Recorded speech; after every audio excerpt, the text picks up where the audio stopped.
Gate 2012 के अंदर आया था और 1 मार्क्स के लिए आया था। और देखिए काफ़ी इंटरेस्टिंग क्वेश्चन है। इसने कहा था कि जो प्लेन वेव है वो उस तरह से देर की जो इसमें टकराती है और परफेक्टली कनेक्टिंग स्लैब है। अब मैं वो ले लेता हूँ ये x इक्वल्स टू 0 प्लेन। तो को पता है इसने बोला कि x लेस देन 0 पे क्या है, परफेक्ट कनेक्टर। तो ये परफेक्ट कनेक्टर हो गया। वाई जेड प्लेन है, बिल्कुल सही है, ये वाई जेड प्लेन है। तो मैं एक तरह से ये ले सकता हूँ कि ये वाई एक्सिस ले लेता हूँ, ये सॉरी ये एक्सिस ले लेता हूँ, ये वाई एक्सिस ले लेता हूँ, ये जेड एक्सिस ले लेता हूँ।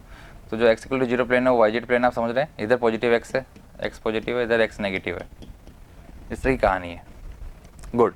इस पे इंसिडेंट कौन सी हो रही है, इलेक्ट्रिक फील्ड कुछ ऐसी हो रही है। इलेक्ट्रिक फील्ड की डायरेक्शन किधर है, -x + y में। आप माइनस कॉमन लेंगे तो -x + y डायरेक्शन में वेव जा रही है।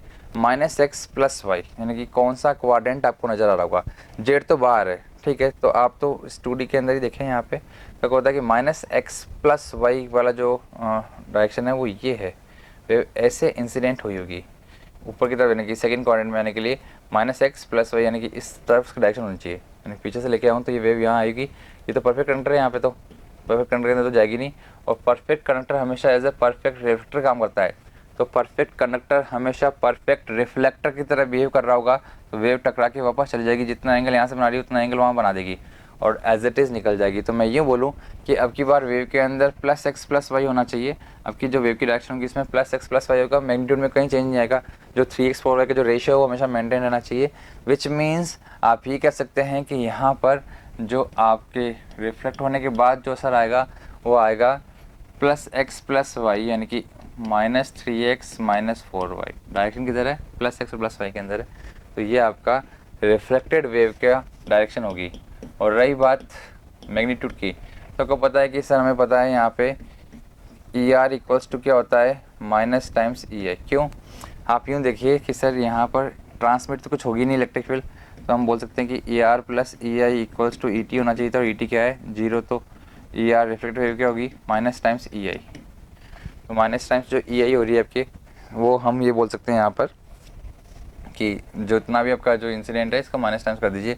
तो -8x के -6ay के -5az के मिल जाएगा और डायरेक्शन आपको ये मिल जाएगी। तो सी इसका आंसर हो जाएगा। बट अब मैं आपको बताता हूँ कि ये क्वेश्चन अपने आप में रॉन्ग क्वेश्चन है।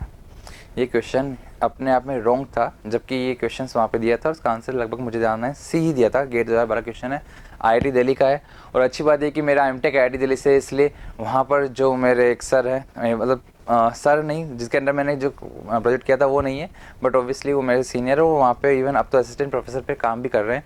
तो वो जो मेरे उनके साथ बहुत अच्छा एक बॉन्डिंग हो चुकी है। तो मैं उनसे बात करता हूँ, उनका मैं नाम नहीं बता सकता यहाँ पर, बट मैं क्लास में जिक्र भी करता हूँ कि जब उन्होंने से बात करा था, मैं इवन उसके 2-3 साल बाद, 3 इयर्स लेटर की बात है, ही कहानी बहुत लेट की बात है।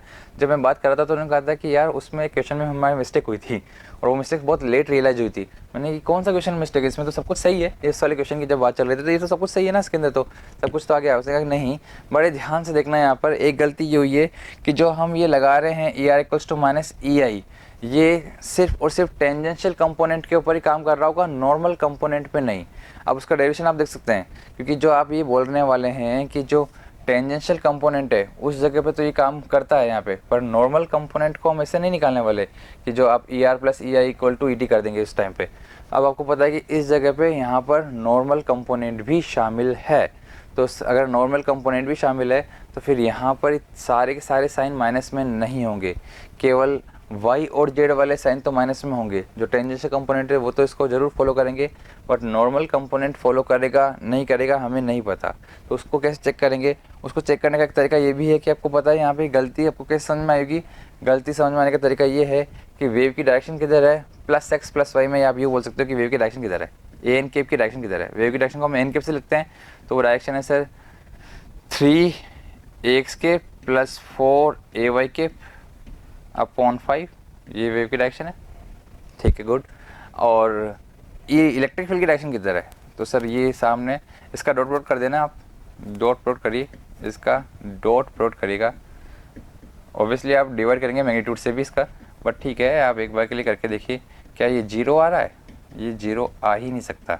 तो कैसे x और x, y और y दोनों माइनस हो जाएंगे, तो 0 कैसे होंगे, सब्ट्रैक्ट आपके दोनों के दोनों माइनस में आंसर आ रहा है, जीरो नहीं हो पाएंगे ये। और आपको पता है इलेक्ट्रिक फील्ड और वेव की प्रोपगेशन की डायरेक्शन तो जीरो होना चाहिए ना, परपेंडिकुलर होना चाहिए ना। इवन मैग्नेटिक फील्ड और वेव की प्रोपगेशन की डायरेक्शन का भी डॉट प्रोडक्ट जीरो होना चाहिए, तो इनके डॉट प्रोडक्ट जीरो होना चाहिए क्योंकि ये परपेंडिकुलर होना चाहिए, जबकि यहाँ नहीं बैठ रहा। और वो इसलिए नहीं बैठ रहा क्योंकि ये प्लस साइन होगा, क्योंकि E R equals to minus E I केवल और केवल कहाँ काम करता है, टेंजेंशियल कंपोनेंट के बारे में।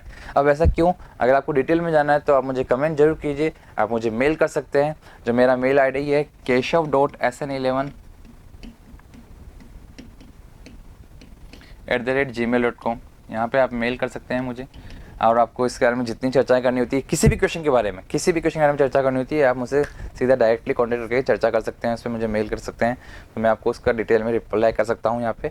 पर आपको वैसे मैंने थ्योरी ली है तो आपको समझा सकता हूँ इसको कि कैसे ये E R equals to minus E I केवल और टेंजेंशियल कंपोनेंट पे काम करता है। हमने जब वहाँ पे अगर आपने नॉर्मल इंसिडेंस के टाइम में जो रिफ्लेक्शन कोएफिशिएंट के फॉर्मूले निकालते हैं, अगर वहाँ देखेंगे आपने, तो वहाँ से समझ में आता है कि ये जो फॉर्मूले निकल रहे हैं सिर्फ कब काम करेंगे, ये वाला फॉर्मूला टेंजेंशियल कंपोनेंट है। तो इसका मतलब मुझे नहीं पता नॉर्मल कंपोनेंट प्लस का होना चाहिए माइनस का होना चाहिए, लेकिन अब हमको पता है कि इनका डॉट प्रोडक्ट भी जीरो होना चाहिए, तो उसको भी अप्लाई करें साथ में, तो आपको समझ में आ जाएगा कि ये प्लस का होना चाहिए माइनस का होना चाहिए, तो आप उसको प्लस का करेंगे तभी, क्योंकि ये तो माइनस का होना जरूरी है इन दोनों का, तो टेंजेंशियल कंपोनेंट तो माइनस के होंगे दोनों। तो इसका मतलब ये 6 × 4 -24 हो रहा है, तो ये 3 + 8 होगा तो +24 होगा, और +24 और -24 नेट जीरो हो जाएगा।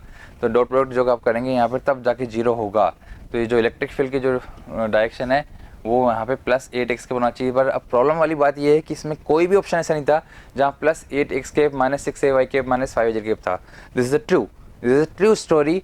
गेट के 2012 क्वेश्चन में कहीं भी नहीं था, और इवन आज तक लोग इसका सी ऑप्शन सही मानते हुए आ रहे हैं, उसको करते हुए आ रहे हैं, जो कि रॉन्ग है। सी ऑप्शन रॉन्ग था इसका, बट फिर भी आपको सवाल समझ में आ गया होगा, तो सवाल काफ़ी अच्छा था, काफ़ी इंटरेस्टिंग था, और हमारे भी सही इसका आंसर सी दिया था। But C is not the right answer. Even किसी को ज़्यादातर पता ही नहीं सी इसका सही आंसर नहीं है। इसका सही आंसर जो है वो उसमें चारों में कोई ऑप्शन ही नहीं है। सही आंसर होना चाहिए था +8x -6ay -5z e⁻j⍵t -3x -4y volt पर मीटर। सो ये इस क्वेश्चन का आंसर होना चाहिए था। Thank you. If you really like the video, please hit the like button, share the video, subscribe to our YouTube channel and press the bell icon for the latest updates. Thank you.